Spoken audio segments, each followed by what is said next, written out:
Hello, my dear friends, how are you?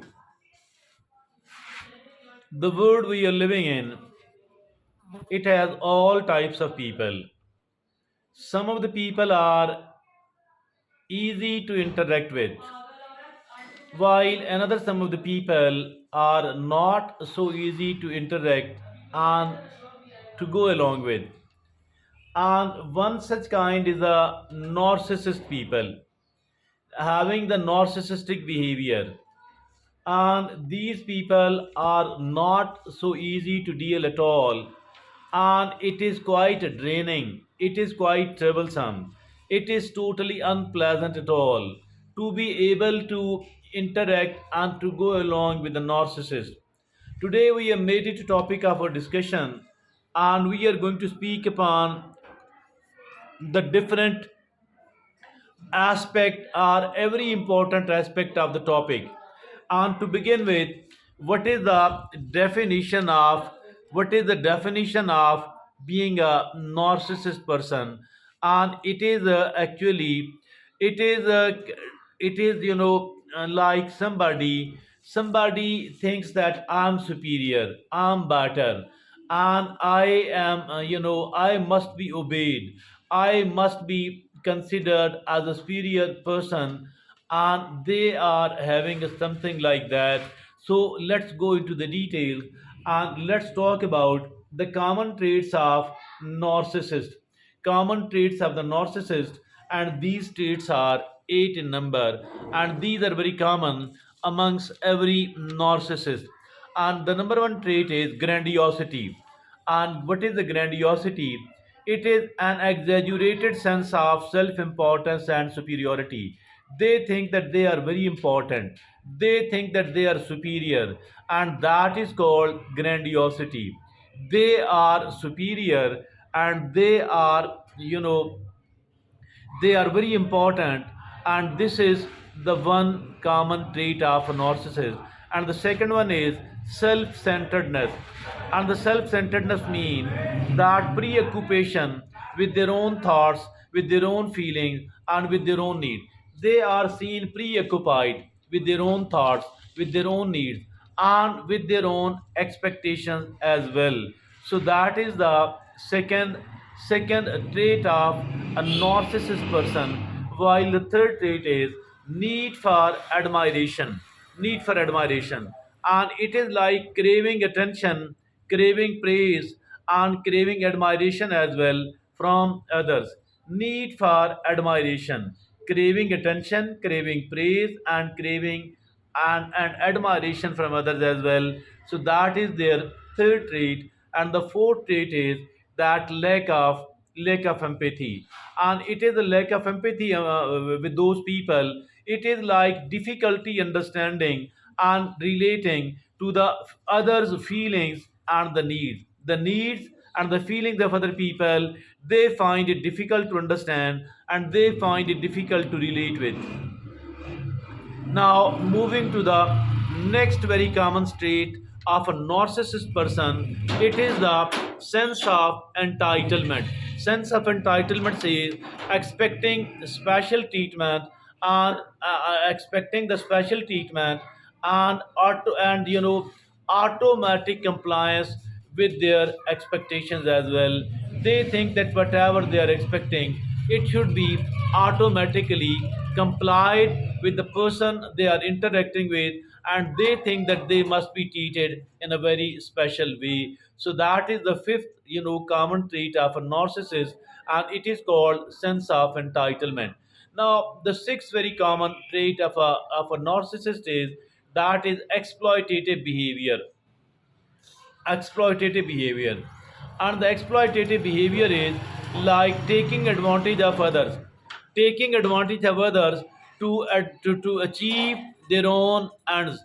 Taking advantage of others to achieve their own ends, and it is called exploitative behavior, and it is their sixth trait. Now the seventh trait of these people is envy. And envy, it is like resenting others' success and resenting the achievements of other people as well. It is the seventh trait of a narcissist. And the eighth and the last very common trait of a narcissist is it is arrogance. And arrogance means displaying haughty and superior behavior. Displaying a haughty and a superior behavior. So it is the eighth very common personality trait of a narcissist. Now, moving to the very next segment, and it is called behavioral patterns of a narcissist.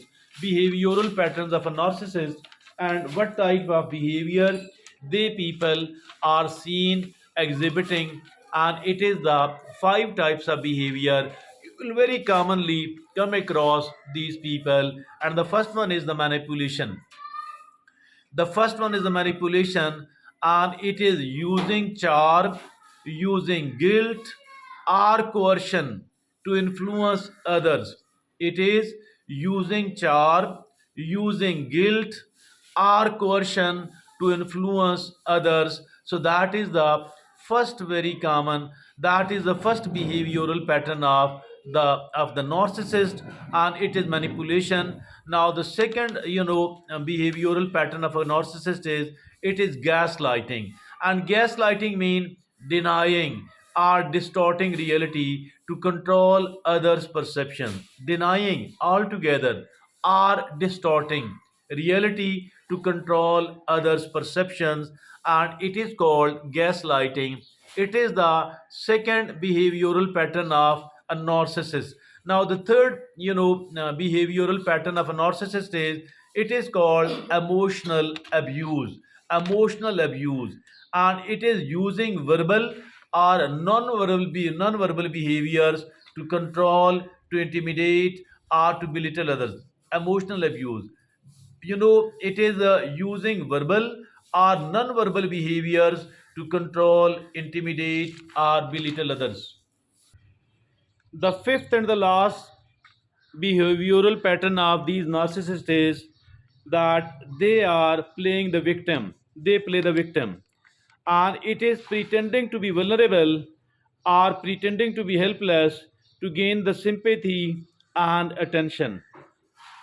Playing the victim, pretending to be vulnerable and pretending to be helpless to gain sympathy and attention.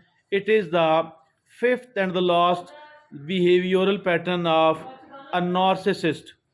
Now, moving to the next segment, it is how to deal with a narcissist. How to deal with a narcissist. Dealing the narcissist, there are certain ways. There are five ways to deal with the narcissist. And the first one is set clear boundaries. Setting of clear boundaries. And it is establish clear limits and clear expectations as well. So it is the first way to deal with a narcissist.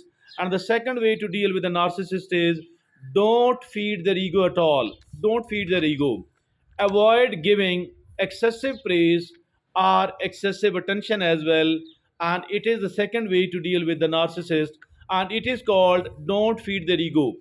Now, the third way to deal with a narcissist is maintain emotional distance. Maintaining the emotional distance. How can we maintain the emotional distance? It is like keep a healthy emotional distance. Keeping off a healthy and emotional distance to avoid getting drawn into the drama. It is keep a healthy emotional distance to avoid getting drawn into the drama, and it is the third way to deal with the narcissist. The fourth way to deal with a narcissist is don't take it personally. Don't take it personally. And how, why, and how not to take it personally. It is like recognize that their behavior is not about you, but about their own needs and about their own insecurities as well. Don't take it personally at all. Recognize that their behavior is not about you, but about their own needs and about their own insecurities as well. Now, the fifth and the last way to deal and to successfully interact with these narcissists, it is the seeking of sport. Seek sport. How to seek the sport? It is Surround yourself with the sportive people, surrounding yourself with the sportive people who can provide emotional validation and emotional guidance as well. Seek sport. Surround yourself with the sportive people who can provide emotional validation and emotional guidance as well. So these are the five ways to, deal and to successfully interact with a narcissist. Coming to the very end of our talk today, and there are now five ways about, signs that you are dealing with a narcissist. There are five signs. There are five signs that you are dealing with a narcissist. And what are those five signs, by the way? The number one is you feel drained. You feel drained or exhausted after interacting with them. You feel drained or exhausted after interacting with them. You feel emotionally depleted as well. Emotionally depleted. You feel drained or exhausted after interacting with them. You feel emotionally depleted as well. So that is the first sign that you are interacting with a narcissist. Now, the second way to understand whether you are dealing with a narcissist, it is you are constantly walking on eggshells. You are constantly walking on eggshells, and it is like you are never sure what will trigger their anger or what will trigger their upset. You are constantly walking on eggshells. You are never sure, you are never sure what will trigger their anger or what will trigger their upset as well. So it is the second sign that you are interacting with a narcissist. Now, the third sign that you are interacting with a narcissist, it is you are made to feel guilty or responsible. You are made to feel guilty or responsible. They shift the blame onto you or make you feel responsible for their emotions. It is they shift the blame on you, or or make you feel responsible for their emotions. So it is the third sign that you are interacting with a narcissist. And the fourth way to understand that you are interacting with a narcissist, it is you are subjected to emotional abuse. You are subjected to emotional abuse, and it is like, they are, they use verbal or non-verbal behaviors. They use verbal or non-verbal behaviors to control, to intimidate, or to belittle you. They use verbal or non-verbal behaviors to control, to intimidate, or to belittle you. So it is the fourth sign that you are interacting with a narcissist. Now, the fifth and the last way to understand that you are interacting with a narcissist is that you feel like you are losing yourself. You feel like you are losing yourself. It is you are constantly trying to adapt to their needs.